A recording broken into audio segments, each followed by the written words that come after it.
¿Qué tal? Buenas tardes. Les agradezco que nos acompañen. Y bueno, vamos a continuar con esta plática que va a tratar sobre la otra cara de la maternidad. Vamos a hablar de salud mental perinatal. Me presento, yo soy Saraí Chávez, soy psicóloga perinatal y bueno, un poquito de mi formación en psicología clínica, psicología perinatal, terapia cognitivo-conductual, terapia racional y emotiva conductual y bueno, yo me dedico a acompañar a mujeres en todos estos periodos del camino hacia la maternidad, incluso hacia la no maternidad también. Hablamos de este periodo de preconcepción, que es cuando tenemos la duda de ser o no mamás, o la duda de si tener o no un segundo o un tercer hijo. En procesos de fertilidad, independientemente de que lo estemos intentando natural o ya acompañados de un proceso médico. En estos procesos de embarazo, posparto y crianza. Y a mí me gusta platicar un poquito sobre el por qué llego yo acá a la psicología perinatal. Porque cuando yo me convertí en mamá, pues generalmente yo sentía que teníamos el foco cuando estábamos en el embarazo, pero una vez que llegué al posparto, pues nos aventaron para allá, ¿no? Nos relegaron y yo dije, no te quedé yo, ¿sí? Teníamos toda la atención, cuando teníamos no solo la atención médica, sino la atención de la sociedad. Y llega nuestro bebé y entonces todo va en función al bebé. Y está bien, pero ¿y dónde quedamos nosotras? En este sentido, yo decía, bueno, hay un montón de cosas que pasan emocionalmente con nosotras y nadie nos pone atención. Y entonces ahí descubrí la psicología perinatal y me formé en este ámbito. Empecé yo a trabajar con mujeres en posparto y ya después, en cuanto a mi experiencia, me he dado cuenta que incluso dentro de la psicología perinatal hay temas que casi no atendemos. Somos un grupo pequeñito de personas aquí en México que atendemos este tipo de temas, pero todos nos vamos a embarazo, posparto y la crianza, ¿no? Y hay muchas cosas de los que no se nombran y bueno, de eso trata esta plática. Vamos a hablar como de la parte que no nos cuentan. Por aquí nosotros lo nombramos como si fueran las luces y las sombras de la maternidad. Entonces ustedes se van a ir dando cuenta que hablo generalmente como, yo me digo, como si fuera la oveja negra de la psicología perinatal, porque entonces sí nombramos aquello que es complejo, nombramos aquello que es difícil de escuchar y que muy pocas veces la sociedad se atreve a nombrarlo, ¿no? Y entonces vamos a iniciar hablando que claro que la maternidad puede ser profundamente amorosa y al mismo tiempo profundamente desafiante. Ya sea en el camino, los retos, las sombras y las luces se viven generalmente silenciadas por la imagen idealizada de la madre perfecta. Y entonces, a lo mejor desde que nosotros nos vamos convirtiendo en mamás desde el embarazo, pues solamente escuchamos cosas muy bonitas, pero también se va como gestando en nosotros como toda esta idea de la madre perfecta que debo de ser, de la idea que incluso no solo desde el embarazo, sino que desde niña me han hecho saber de lo que debería o no ser mamá, ¿sí? Y entonces acá, bueno, dentro del embarazo, claro que hay un montón de cambios emocionales, cambios mentales y cambios físicos. Hay un proceso de transformación que en psicología perinatal lo conocemos como matresencia. Hay nuevos miedos, inseguridades, ideales, gustos y preocupaciones, ocupaciones y hay un nuevo cuerpo al cual yo me tengo que estar adaptando y este es un proceso bien complicado. Iniciamos como en la parte de los cambios emocionales, luego estamos tan adaptadas a ya nuestra vida cotidiana que entonces siempre hemos escuchado, bueno, es que está sensible porque está embarazada, pero es que ya vivirlo en carne propia es como, espérame, ¿no? Me dijeron a mí que el proceso de embarazo iba a ser el momento más hermoso, yo voy a estar radiante, me van a brillar los ojitos, pero no se siente tan bonito a veces, ¿sí? Y hay ocasiones que si eso no se siente tan bonito, entonces si yo lo comparto con alguien, puede que me digan que no necesariamente tengo que estar así, ¿sí? Aunque sean estas mismas dudas, aunque yo tenga un montón de miedo de lo que va a venir, entonces se supone que yo debería de estar de tal o cual manera. vienen cambios mentales y cambios físicos. No sé si alguien ha escuchado el término del cerebro de embarazada, ¿sí? Literalmente nuestro cerebro cambia en su estructura física, o sea, no enormemente, pues, pero nuestro cerebro se va achicando un poquito, pero en las zonas de cada cerebro se van especializando más, porque entonces en mi mente no hay nada más importante en este momento que generar órganos, huesos, sistemas y todo eso. Y yo voy por la vida haciendo lo de mi día a día y entonces resulta que se me olvidó pagar la factura de no sé qué, se me olvidó la junta y entonces me siento súper mal, me siento muy desorientada, tengo un montón de miedo, pero aparte la ando regando todos los días, ¿sí? Y todos estos me van a generar muchos cambios emocionales, pero luego siento que yo, pues algo no anda bien en mí, ¿sí? Porque nos han dicho que todo esto tiene que ser hermoso y fantástico. Entonces, este proceso en cuanto a los cambios físicos, y no se diga también los cambios en cuanto a los síntomas del mismo embarazo, ¿no? Igual, al menos yo en mi experiencia, cuando estaba en estos primeros 3 meses, para mí fue muy abrumador, porque entonces yo todos los días vomitaba y para mí es lo peor que me puedan hacer en la vida. No me gusta vomitar y me da como mucha repulsión.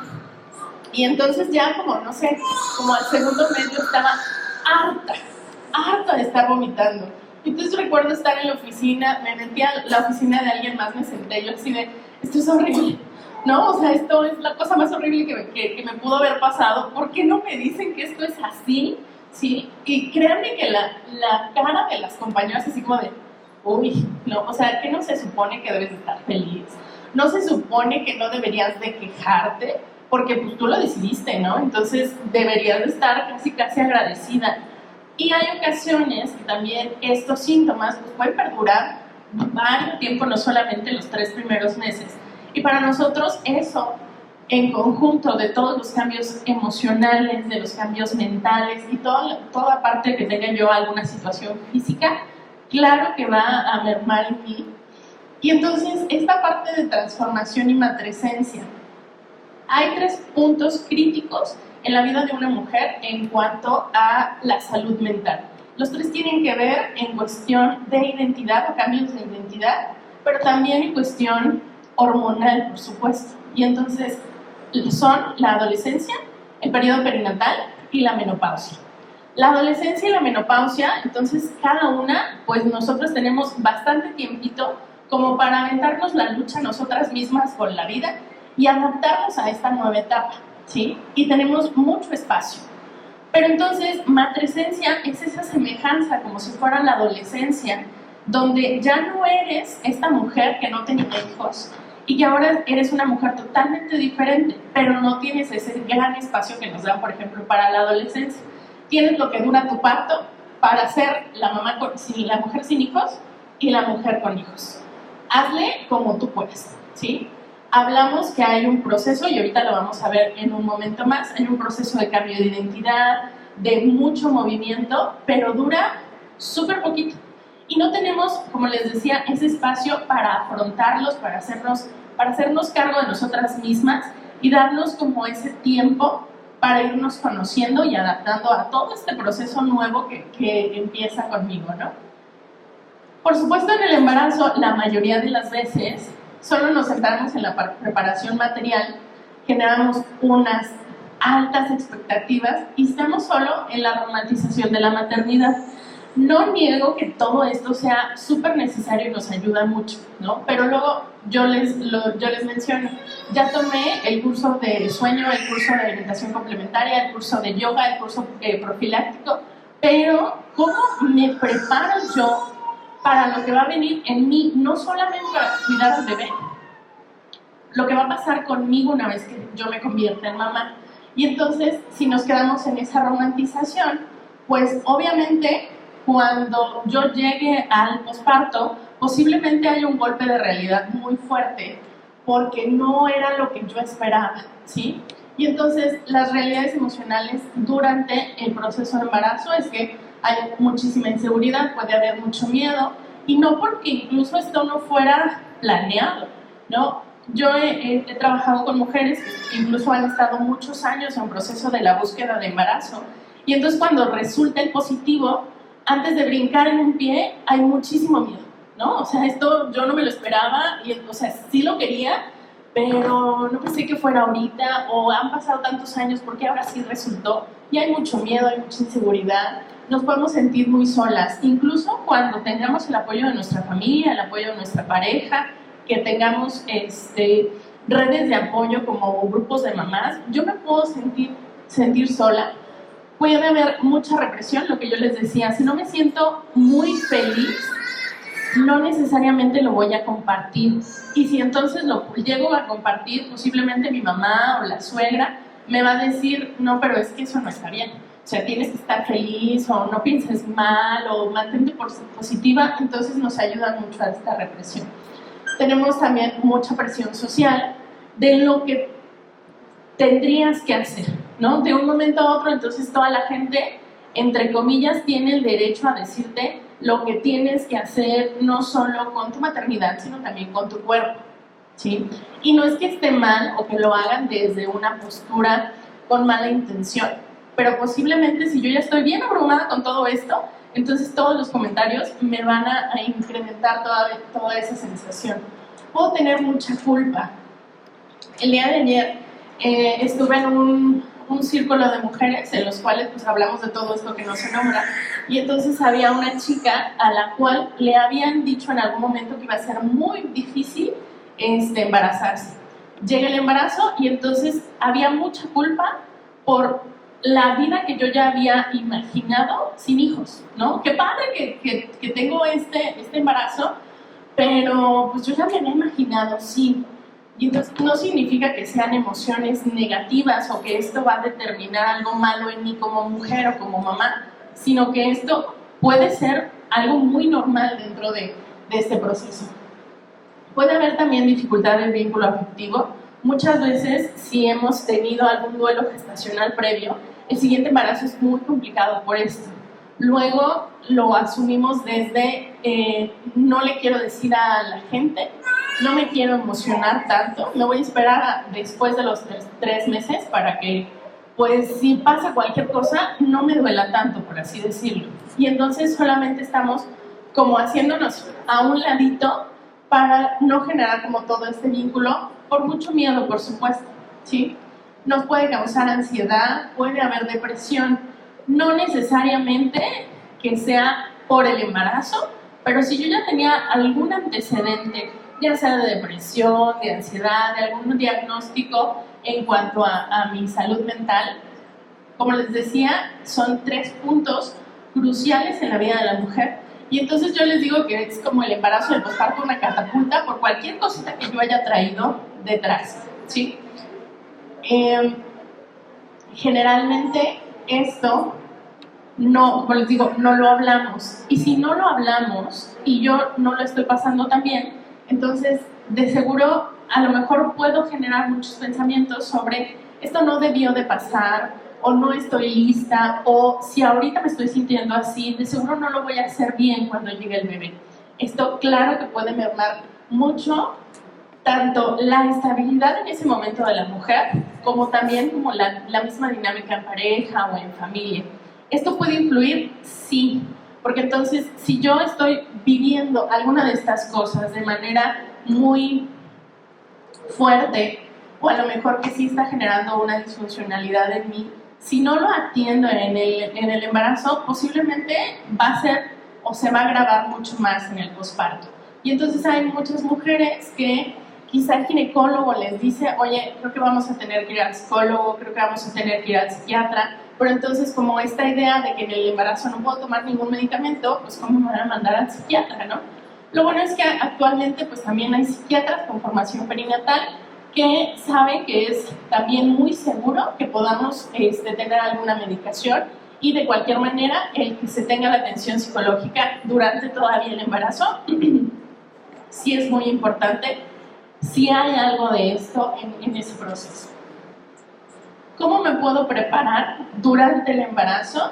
Buscando expectativas realistas que puedan ser incluso funcionales para mi estilo de vida y lo que yo quisiera hacer con mi maternidad, ¿no? Esta idea de la mamá que yo puedo ser se adapta a lo que yo soy el día de hoy, de lo que la dinámica en pareja o de familia realmente me va a permitir, o estoy teniendo altísimas expectativas, ¿no? En algún momento estaba yo en un grupo estaba en un taller, fue en línea, y entonces hablaba yo de esto, y una chica me decía, bueno, es que yo quiero dar lactancia materna exclusiva, pero los horarios, no me acuerdo de qué ciudad era, pero allá del centro, ciudades muy grandes y todo esto, y entonces me decía, creo que ahorita con lo que tú me dices, si eso no funcional, quizá la lactancia materna exclusiva no va a ser funcional para mi estilo de vida, o sea, a lo mejor tanto los traslados como todo esto, quizá no sea lo mejor,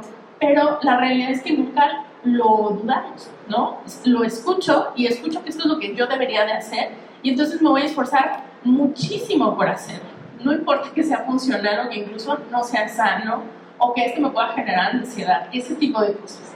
Y entonces, buscando qué tipo de mamá soy o que quiero ser, que se adapte a mi estilo de vida y que sea funcional para mí, buscar una red de apoyo y también tener un plan posparto.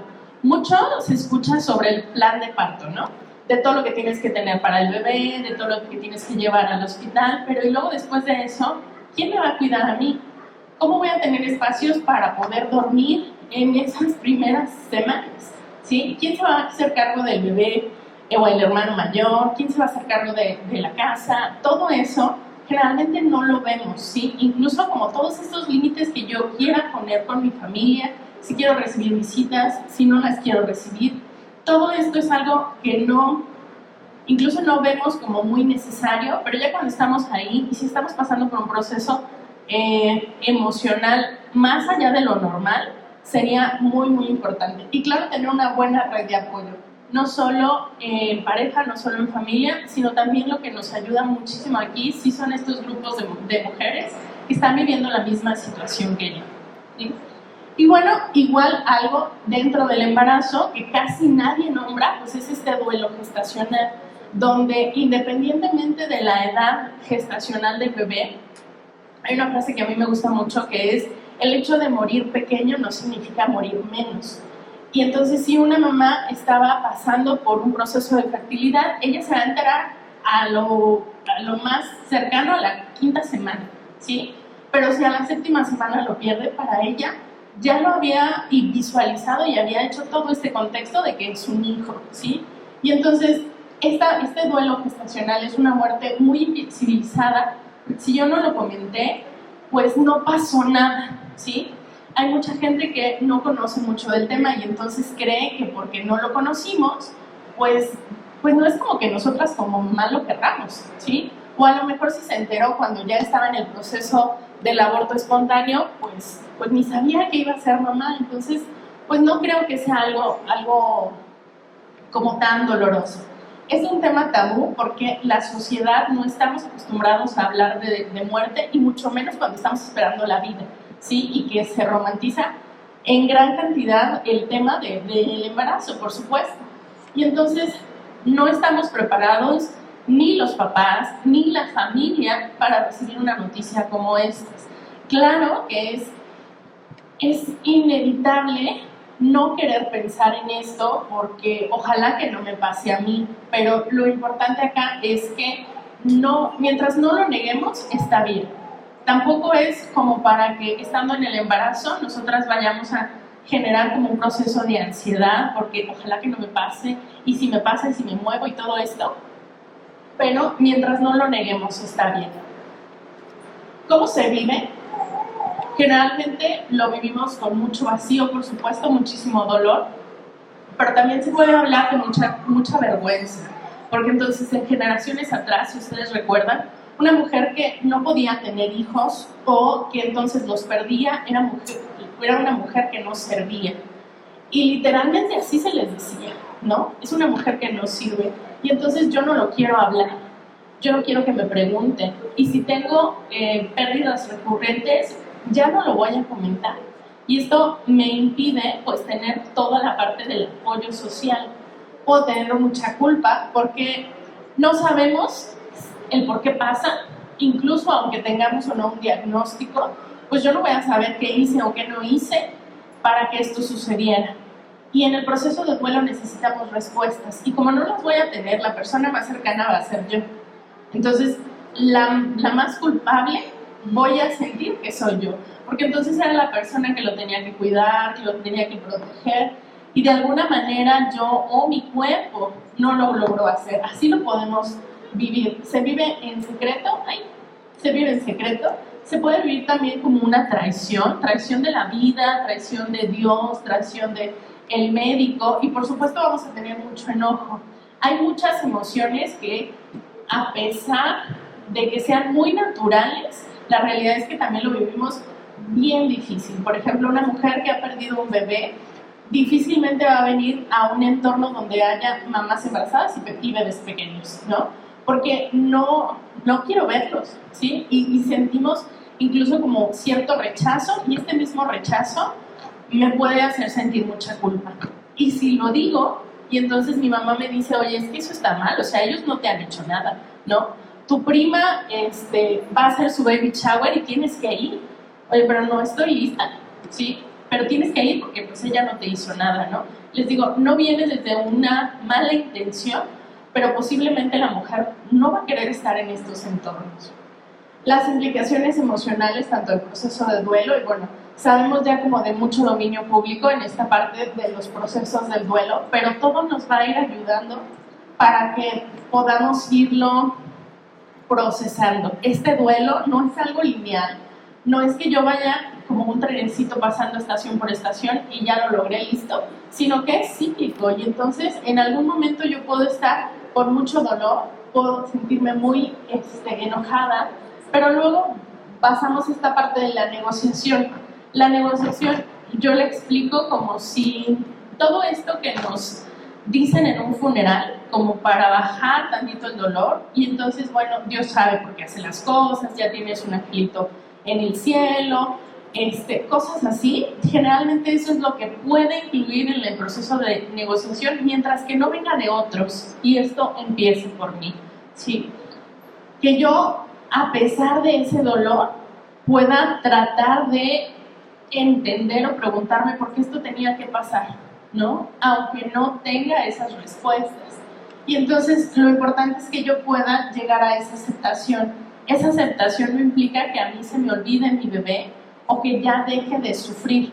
Implica solamente aceptar que esto me pasó y a pesar del dolor entonces yo pueda continuar. Como les decía, esto no se olvida y no se supera, se integra a mi vida porque es parte de. Y entonces en este proceso hay muchas mujeres que también incluyen a sus hijos, a pesar de que no están en este plano con ellas, dentro de ¿cuántos hijos tienes? Pues a lo mejor tengo 2 y uno no está conmigo, ¿sí? Esto depende de cada persona, pero sí es importante que nosotros podamos saber que esto también se puede atender. Lamentablemente, no tenemos como estos espacios que nos permitan iniciar el proceso de duelo, porque entonces no tenemos un funeral, muchas veces no tenemos un nicho, incluso no tenemos cenizas, no tenemos una tumba, y entonces hay situaciones en las cuales incluso desde el hospital podemos ayudar o dar ese espacio para que la familia incluso lo conozca, ¿no? Le tomemos una foto, podamos tener quizá la pulsera del hospital y que sea un recuerdo tangible de que sí existió. ¿Qué necesitamos? Pues apoyo emocional, una escucha muy compasiva y disposición, no necesariamente decirle a la persona qué es lo que tiene que hacer o lo que no tiene que hacer, porque entonces en este tipo de duelos pues hay muchísimos comentarios muy dolorosos para quien los recibe, ¿no? Como de, bueno, pero es que como quiera eres muy joven y vas a tener otro. No, pues es que cosas muy fuertes, ¿no? Como que qué bueno que fue ahorita y no después. Pero entonces estás diciendo que es bueno que haya fallecido en este momento y no después. De todos modos, es una muerte y me duele. Esta disposición es literalmente en qué puedo acompañarte, cómo puedo acompañarte, cómo te puedo ayudar. No sé qué decirte, entonces mejor no te digo nada. Sí, permitir el duelo porque el dolor es válido. Yo he escuchado muchas frases como, es que ya no llores porque no lo dejas descansar. O esta hasta hace poco lo he escuchado más, que para las personas, entonces a un bebé no se vela, aunque ya sea un bebé a término, no se vela. Y yo, pero es que también, o sea, se puede, ¿sí? Pero la familia lo niega, ¿no? Entonces, el mismo funeral es un espacio donde yo puedo permitirme mi dolor, y es totalmente válido, porque a ninguna otra mamá que haya perdido a su hijo a cualquier edad le negaríamos esas situaciones, o esperaríamos que un mes después estuviera ya pues como si nada, o que ya no llorara, ¿no? Cosas como estas, y no validar y no presionar con palabras de aliento o esperar que mejore, ¿no? En algunas ocasiones también he escuchado como de, oye, es que ya estás obsesionada con tener hijos, o sea, ya supéralo, pero es que falleció. Y esto tampoco se lo pedimos a alguna madre que haya perdido a su hijo. Entonces, este tipo de cosas son los que podemos apoyar o necesitar dentro de un proceso de duelo. En procesos que son repetitivos, por ejemplo, a lo mejor podemos estar teniendo un proceso de infertilidad primaria, que es cuando no hemos tenido un hijo, o infertilidad secundaria, es cuando ya tenemos un hijo y después tenemos esta dificultad. También acá es un tema de estigma y tabú, porque entonces, como les decía, estas mujeres socialmente, si no puedes tener un hijo, pues entonces algo falla contigo, no eres una buena mujer. Vivenciarlo en silencio, en soledad, en incomprensión, porque entonces ya te obsesionaste en tener bebés, ¿sí? Todo gira alrededor de esto, pero pues es que esto es lo que está pasando en mi vida, ¿no? Y sería poco normal que no esperáramos que yo toda mi atención la pusiera en esto, porque a lo mejor ya tengo un diagnóstico, o más complicado cuando no logro un diagnóstico. Y entonces, claro que sí, aquí tenemos emociones o afectaciones emocionales, porque hay mujeres que pueden pasar muchos años en estos procesos de fertilidad con toda esta necesidad de vivirlo en silencio y de que no se le comprenda, porque no va a hablar de lo que vive, ¿no? Es un sube y baja emocional con cada ciclo, y tenemos muchos duelos consecutivos, duelos que son muy invalidados, porque yo puedo vivir un duelo en un ciclo, en un tratamiento o incluso en un procedimiento médico, como todos los estudios que son necesarios. ¿Cómo se vive? Con un montón de pensamientos como no sirvo como mujer, no me voy a ilusionar, esto es porque todo lo he hecho mal. Generalmente en esa búsqueda del por qué me pasa, si yo tengo algo en mi historia de vida, de seguro es por eso, ¿sí? Porque entonces es como un castigo inminente y por eso me está pasando. No me voy a ilusionar, pero tampoco me voy a derrumbar con el negativo, ¿sí? Tenemos todos estos otros mensajes de, bueno, es que relájate, no le puedes jugar a ser Dios, debes mantenerte positiva, tómate este té, o ve con mi doctor porque a la prima de una amiga ya le funcionó. Y cuando yo ya tengo 7 años en esto, aunque tú me digas que me volteé de cabeza, de seguro yo ya lo hice, ¿no? Entonces, por supuesto, es muy, muy complicado. Son espacios son procesos muy solitarios que tienen un alto nivel de afectación porque es un proceso largo y un muy alto proceso de ansiedad, de soledad, de exigencia, de mucha represión. ¿Qué necesitamos acá? Por supuesto, apoyo emocional. Necesitamos una muy buena red de apoyo, porque incluso aunque yo tenga pareja y me pueda estar acompañando, él no está viviendo toda la bomba emocional que viene con las hormonas, ¿sí? Esta atención psicológica para mí, como mi punto de vista profesional, cualquier mujer que esté en proceso de búsqueda, y más con procesos médicos, tendría que tener atención psicológica, sí o sí, ¿no? Incluso para ver desde el por qué estoy haciendo esto. Imaginar como esta parte de la aceptación emocional e imaginar un plan de fertilidad, porque entonces el médico nos va a dar la guía de menos a más según lo que esté pasando con mi cuerpo. Pero, ¿y si sí me aviento 10 años en esto, estaría dispuesta? Y si en este proceso tengo pérdidas estacionales, o si todo lo que va a implicar esto es que yo me quede endeudada, ¿realmente estaría dispuesta? Y eso es algo que hacemos en la atención psicológica, ¿no? Revisar cuál es la perspectiva, qué tipo de tratamiento me gustaría, qué no, y analizar si realmente quiero esto o no, o incluso estoy dispuesta a no tener hijos o ya no tener otro hijo. Sí, es como mucho confrontar el por qué lo estoy haciendo. ¿Cómo podemos apoyar en esto? Más que nada en ese sentido de no presionar y de estar en esa escucha con mucha disposición para que la persona me comparta lo que me quiera compartir, porque también hay que validar que este tema es un tema íntimo y sexual.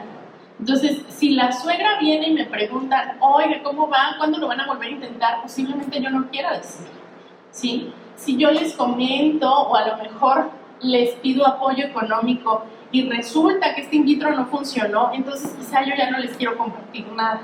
Y he tenido varias personas con las que yo he acompañado que entonces me dicen, ya solo vas a saber tú y mi esposo, porque no lo voy a compartir, porque entonces me están preguntando y para cuándo y qué te dijo el médico, y esto es mucha presión, ¿sí? Si yo puedo preguntarte, igual como en el duelo, ¿cómo te puedo ayudar?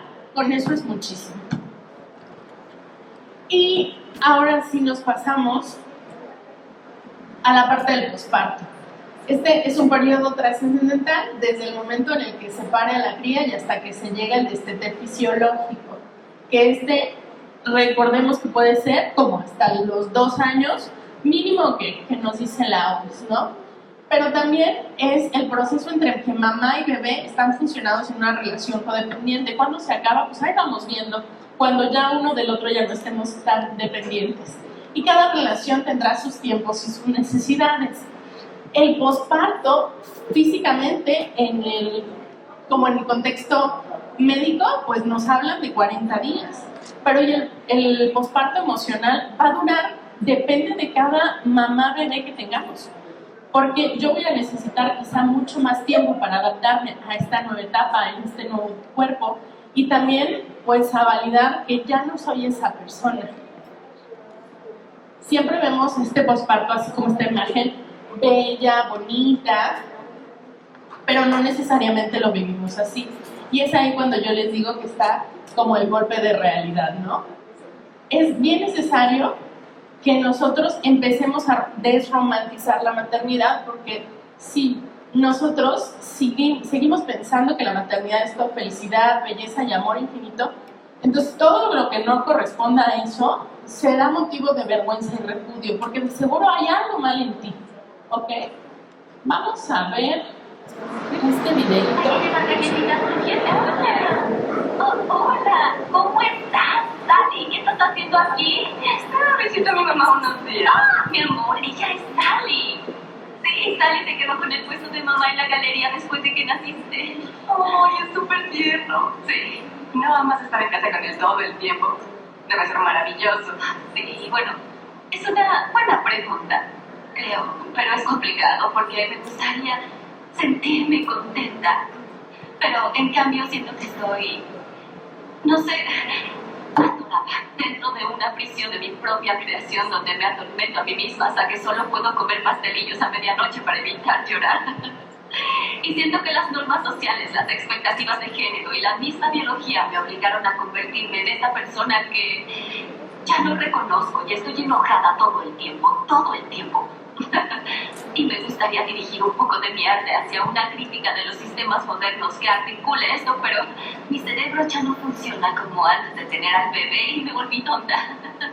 Y tengo mucho miedo de no volver a ser brillante, ni feliz, ni delgada. Otra vez. Nunca. No amas estar en casa con él todo el tiempo. Debe ser maravilloso. Sí, lo adoro, me encanta. En serio, amo ser mamá. Y esta es la respuesta que tenemos siempre, ¿no? No digo que todo el mundo piense lo mismo, que claro que hay mujeres que no lo viven así, pero la gran mayoría sí lo vivimos así y no lo decimos, ¿no? ¿Se acuerdan de el cerebro de embarazada? Ella nos lo explica, estoy tonta, ¿sí? Y créanme que yo escucho esto muchas veces en consulta, porque entonces se me olvidó, ya no pienso igual, no me estoy desenvolviendo en el trabajo igual, o sea, de verdad ya no funciona igual. Claro que no, porque otra vez en mi mente lo principal es mantener vivo y sano a mi bebé, que si la junta y el reporte, claro que no es importante para mi cuerpo. Y entonces este es el golpe de realidad, donde entonces tenemos un posparto idealizado que se nos cuenta lo indispensable, no te cuentan lo que realmente pasa en ese posparto. Es un mundo totalmente desconocido que de un día a otro me aventé y espérenme porque no me estoy adaptando, ¿sí? Es una bomba emocional, totalmente. Hay dificultad para expresar el malestar. Es la romantización y la falta de información real. Tenemos una crisis de identidad, lo que les comentaba sobre la matresencia, que hay un nuevo yo que reconocer y no hay tiempo para ponerme a conocer, ¿sí? Y se espera que yo sea una super mamá. Hay altísimas expectativas y estándares que cumplir, ¿no? Lo decía. O sea, todas esas expectativas de género, de lo que yo tengo que hacer y todo, o sea, es una bomba enorme. Y acá, pues yo le muestro maternidades reales, ¿no? Nunca te vas a topar con una foto así realista en las redes sociales. Y esta otra imagen a mí me gusta mucho porque entonces lo importante en el posparto, en ese posparto inmediato, en los primeros meses, es la supervivencia de mi bebé.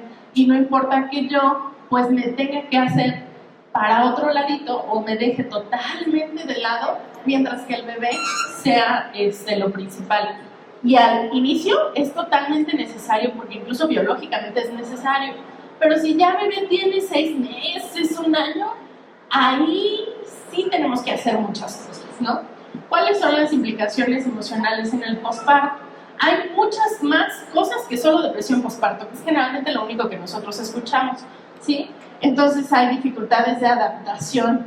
Mujeres que ya tenemos bebés en nuestros 30 y algo, ya tenemos un buen rato siendo adultos funcionales y entonces regresar a una relación total y absolutamente codependiente donde entonces la criatura está sobre mí 24/7 es bien complicado.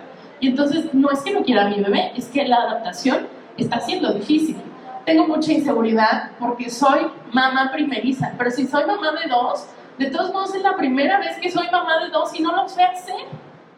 Tengo falta de límites, ya sea con mi familia, con la suegra, con mi pareja, y entonces la mayoría de ellos deciden por mí. Hay conflictos de pareja, porque recordemos que un bebé sí nos ayuda a fortalecer la relación, pero nos distancia bastante, y que es algo que pues no se nombra. Dificultad de conexión con el bebé. Vemos a nuestro bebé y decimos, ¿esto qué? ¿No? Y no significa que sea depresión postparto, es algo normal. Y hay muchas mamás que les causan mucha culpa porque pues como que no siento que este bebé sea mío.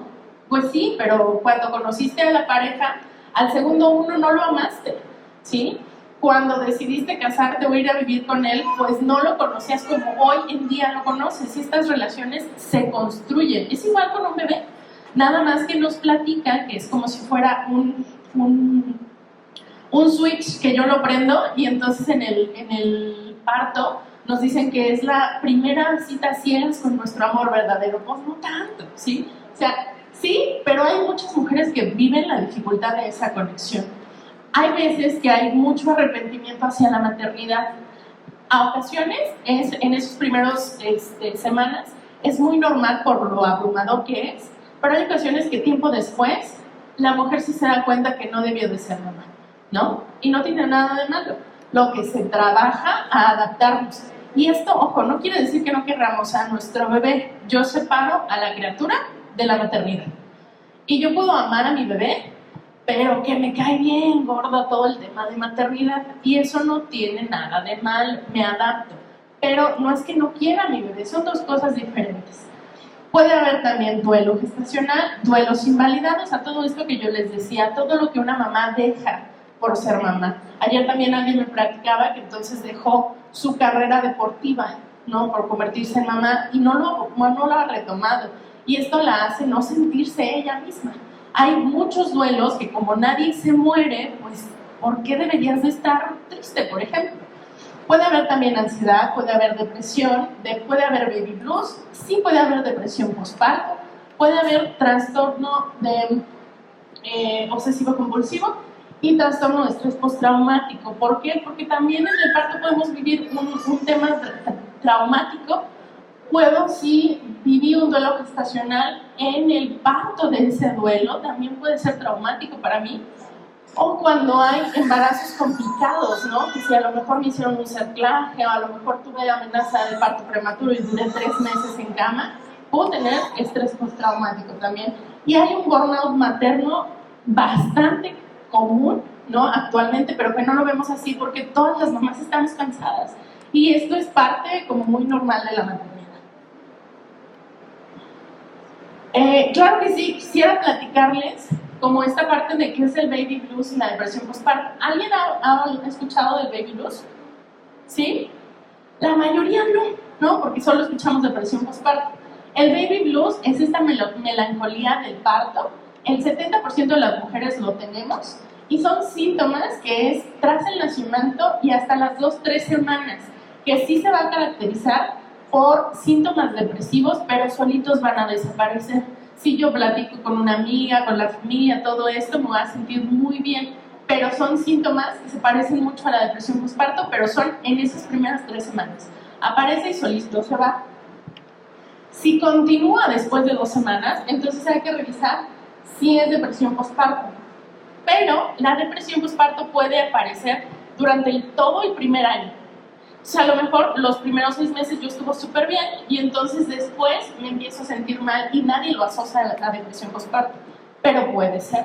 Y entonces este sí ya es un trastorno del estado de ánimo que implica más de 2 semanas y sí pueden ser como esta tristeza generalizada y claro que se puede tratar, puede ser temporal y totalmente recuperable. El detalle es que la mayoría de las mujeres no se atienden y entonces ahí genera una depresión crónica. ¿Cuáles son los síntomas? Aquí en esto hay un montón de síntomas y para mí es como si fuera tipo un espectro, porque puede haber 2 mamás con depresión postparto que no se parecen para nada al síntoma. Lo primero que pensamos al escuchar depresión postparto es que no quiere a su bebé o no lo acepta o lo rechaza o algo así. Y no necesariamente, o sea, yo puedo tener algunos, puedo tener un montón de estos síntomas y puedo tener depresión postparto. Entonces, puede ser muy, muy diferente la vivencia de una mujer a otra, ¿no? Lo que sí se caracteriza, por supuesto, es el estado de ánimo depresivo, tristeza o llanto persistente, cambio en la alimentación y el sueño. ¿Qué significa esto? O sea, yo puedo estar comiendo mucho o no comer nada. Puedo estar dormida todo el día o no dormir nada, ¿sí? Disminución en el interés y en la capacidad para disfrutar lo que sea. O sea, incluso si a mí me gustaban mucho las enchiladas y ahora me hacen enchiladas y pues X, ¿no? Si entonces yo disfrutaba cualquier cosa y ya no lo hago, entonces esa disminución del interés no solamente en el tema de maternidad, puedo estar con mucha irritabilidad, puedo sentirme o tener esta parte de autodevaluación, puede haber ansiedad, ataques de pánico, ataques de ansiedad, claro, dificultades para vincularme con el bebé, problemas de atención, de concentración, de memoria, se puede sentir abrumada, indefensa e incapaz de cuidar, pero sí lo puede cuidar, ¿sí? A lo mejor yo siento que no puedo, pero sí, o sea, sí lo hago. Puedo tener sobreprotección hacia mi bebé, dificultad para buscar apoyo. Esto es lo que más se caracteriza. Es muy difícil que una mamá en depresión postparto actualmente, o sea, que esté activo en ese momento, acuda a atención psicológica. Dificultad en la lactancia, y es aquí cuando yo digo, está claro que sabemos que la lactancia va a ser lo mejor para todos los bebés, pero no va a ser necesariamente lo mejor para todas las mamás. Aplica en situaciones como esta, ¿no? Si yo estoy en depresión postparto y el que mi bebé esté sobre mí 1 hora o sienta yo esta parte de la responsabilidad de la lactancia, si esto me genera más conflicto, entonces posiblemente no es lo mejor para esta diada, ¿no? Incapacidad de cuidar al menor. Una cosa es sentirme incapaz y otra cosa es de verdad ser incapaz de cuidar, ¿sí? Y también pasa cansancio o fatiga crónica, o sea, que si yo puedo descansar, aún así no logro conciliar el sueño. Que si entonces alguien me cuida del bebé, entonces de cualquier manera yo sigo cansada. Y justo lo que les decía, hay muchas cosas sobre esta parte que generalmente pues no nos lo nombran, ¿no? Acá también puede haber conductas compulsivas, pensamientos obsesivos, puede también haber pensamientos sobre hacernos daño y también incluso hacerle daño al bebé. Y es ahí donde la depresión postparto sí es necesario que tengamos la atención tanto psicológica como psiquiátrica.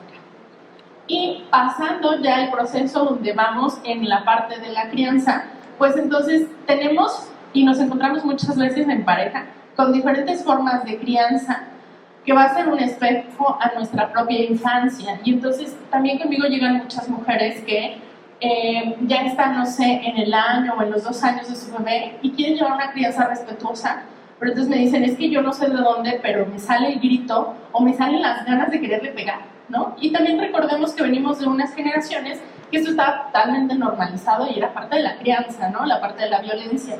Pero no lo quiero hacer, pero no sé cómo hacerlo. Porque entonces, pues es una parte como que se refleja. ¿Por qué? Porque yo aprendí que esto se hace con los niños. Hay una gran falta de apoyo. El rol de mujer y de madre que son diferentes, pero a la vez va pues junto con pegado y es bien difícil como a darnos esos espacios porque también hay nuevos retos en la actualidad. Para nada va a ser la maternidad que nuestras madres vivieron con nosotras que la maternidad que vamos a tener nosotras con nuestros hijos. Y luego siempre se pone como en tela de juicio, ¿no? O sea, ¿cómo mi abuela pudo con 15 hijos y yo no estoy pudiendo con uno? Ajá, sí, pero pues es que la abuela pues tenía el apoyo de las primeras 6 hijas grandes, que también le ayudaban a muchas cosas con los demás hijos, y yo solo estoy, pues yo, ¿no?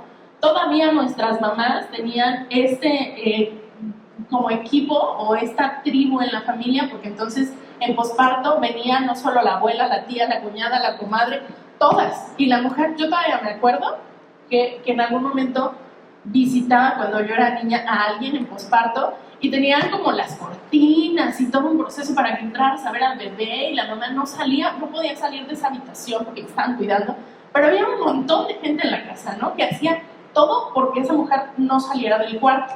Ahora, si nos va bien, pues le dan 3 días a la pareja para que esté ahí y lo demás, pues aviéntatelo tú sola, con todas las dudas que les comentaba, con todas las sensaciones que podamos tener y sin una red de apoyo a quién preguntarle incluso, ¿no? Y entonces, esta carga mental que es bien invisible, pero pesa muchísimo, que generalmente solo se va hacia la mujer y que pues pocas veces nombramos también.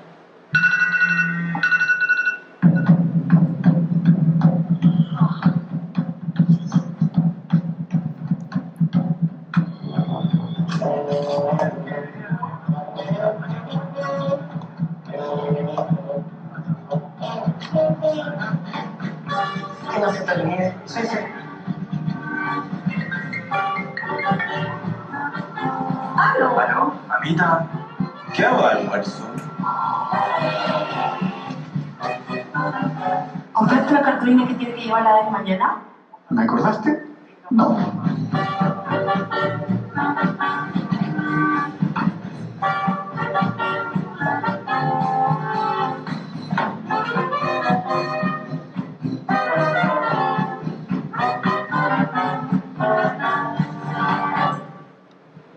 Y acá no hay muchas mujeres que también acuden a atención psicológica por esta parte de sentirse muy irritables, muy frustradas, muy solas, y luego cuando vemos su contexto familiar, pues resulta que es la única que hace todo eso, ¿no?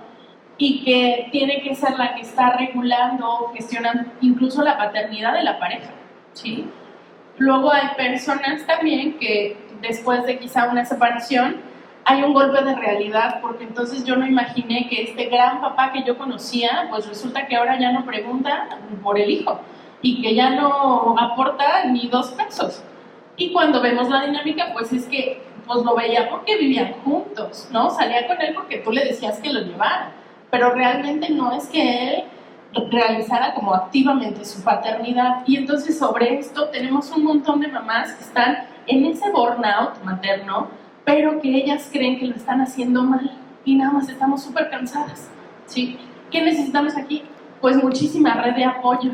Necesitamos espacio. Bueno, por acá viene como esta realidad, antes de pasar a lo que necesitamos, la realidad de una mamá perfecta.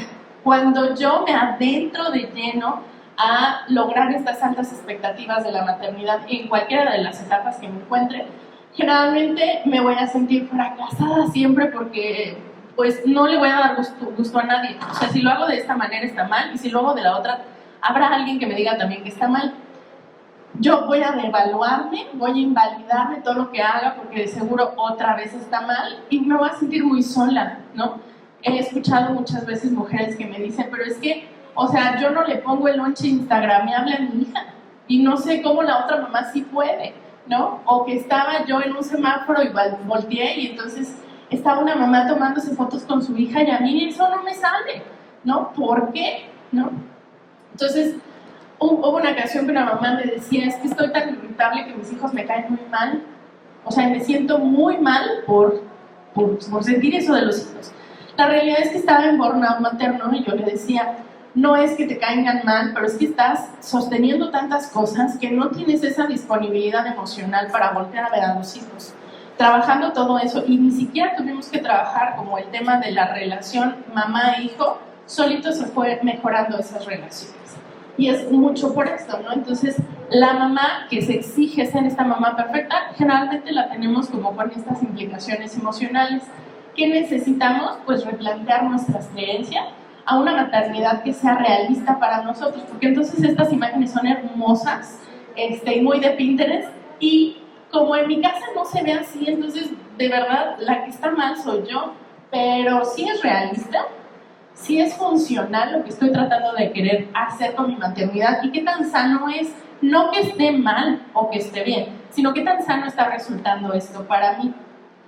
Ahora sí, los fundamentales para mamá, necesitamos espacio de reencuentro con nosotros mismos para volver a como integrar esta identidad que, acordémonos, en este posparto pues se rompió y no tenemos ese espacio como en la adolescencia. Necesitamos un equilibrio entre la maternidad y mi propia identidad, porque aparte de ser mamá también sigo siendo mujer. Y esta mujer tiene otros muchos roles aparte de ser mamá. Necesitamos esta gran corresponsabilidad parental y por supuesto una red de apoyo. O sea, que el papá realmente sea un papá activo y necesito una red de apoyo, no solo con la suegra, con mi mamá, sino la guardería, o la niñera, o la psicóloga perinatal, o la psicóloga infantil, o la dula en mi caso, o la asesora de lactancia. O sea, esta red de apoyo que mamá necesita mucho y necesita un montón de cuidado. Y aquí yo siempre les digo, sin hijos, por favor, ¿no? Otra vez, una cosa es la cría y otra cosa es la maternidad. Y entonces, amamos a los criaturos, pero sí nos cansa un montón la maternidad y nos tenemos que dar permiso de descansar de esa maternidad. ¿Ok? Y pues me parece que hasta aquí es todo. Yo les agradezco mucho su atención. Les dejo por aquí mi contacto, mis redes sociales, como psicóloga Sadik Chávez. Y no sé si tengan alguna duda o algún comentario o algo, con toda confianza. Si no, de todos modos por aquí voy a estar también para darles algún folletito. Les agradezco mucho su atención. Con permiso.